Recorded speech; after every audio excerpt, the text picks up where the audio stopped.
And people object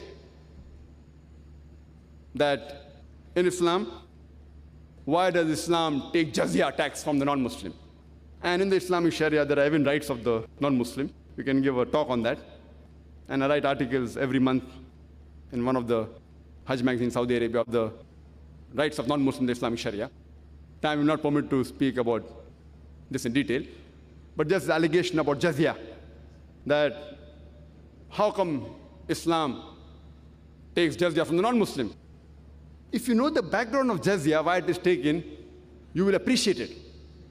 See, Džizya is a tax taken from the non-Muslims who agree that they agree with the rule of the Muslims. We agree that you are the rulers. And the thing the Džizya has taken, that in an Islamic state, if you are a Muslim, and if the Khalifa tells that you should take part in jihad or take part in the war, fighting of the falsehood, it's compulsory. You have no option, irrespective whether you're a doctor or an engineer or a lawyer. When a non-Muslim gives Džizya, the Islamic state gives him protection. And the Džizya is how much? Just a couple of 100 rupees, hardly. And the Islamic state gives them protection. If anyone attacks you, we'll protect you. You need not take part. If someone gives me the option that should I fight if the enemies come, or would you prefer paying 100 rupees and staying peacefully at home and getting protection, I would prefer the second.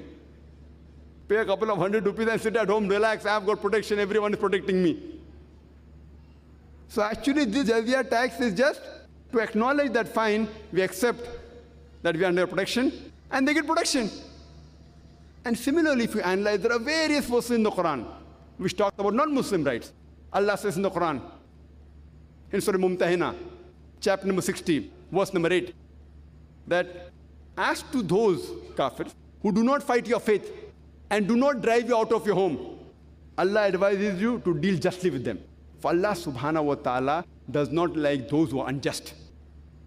But as to those kafirs who fight your faith, verse number 9 of Surah Mumtahina, chapter number 60. As to those kafirs who fight your faith and drive you out of your home, Allah forbids you to go to them for protection. So if the non-Muslim is good, he doesn't fight you and doesn't drive you out of your home, you have to deal with them justly.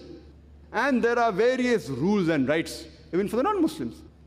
This is the total Islamic Sharia. Irrespective if a Muslim, if he harms a non-Muslim, even he gets punished.